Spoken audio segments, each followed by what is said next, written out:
Masochism in a relationship. It is important that we know what kind of togetherness we mean when we talk about love. Either we mean love as a mature response to the problem of existence, or we are talking about immature forms of love, which may be called symbiotic union. Symbiotic unity has its biological model in the relationship between the pregnant mother and the father. They are two beings and at the same time something united. They live together.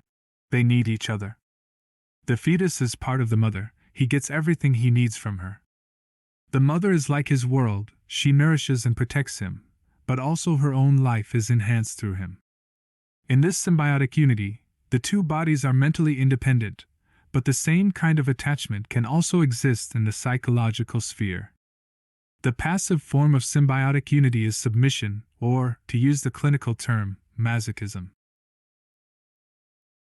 The masochist avoids the unbearable feeling of isolation and loneliness by making himself an integral part of the other person who guides him, directs him, protects him, is like his life and oxygen. The masochist exaggerates the power of the one to whom he submits himself, whether it is man or God. He is everything, I am nothing, I am only part of him.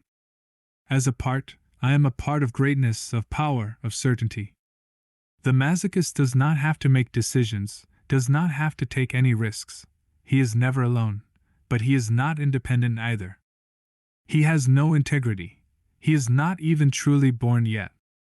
In the religious context, the object of worship is an idol. In the secular context, the same essential mechanism operates in masochistic love as in idolatry.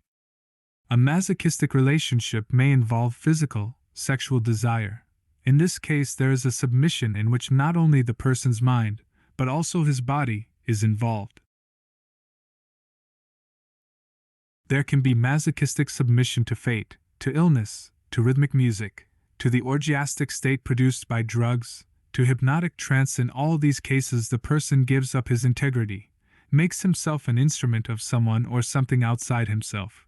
He is unable to resolve the problem of life through constructive activity. The active form of symbiotic unity is domination, or, to use a psychological term correlated with masochism, sadism. The sadist wants to avoid loneliness and a sense of isolation in himself by making the other person an integral part of himself. It is as if he gains strength by absorbing into himself the other person who worships him. The sadist depends on the subordinate as much as the subordinate depends on him. Either can live without the other. The only difference is that the sadist gives orders, exploits, hurts, humiliates, while the masochist submits to orders, exploitation, pain, humiliation.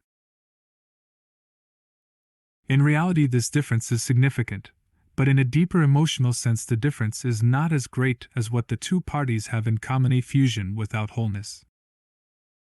If this is understood, it is not surprising to find that one usually reacts sadistically or masochistically toward various objects.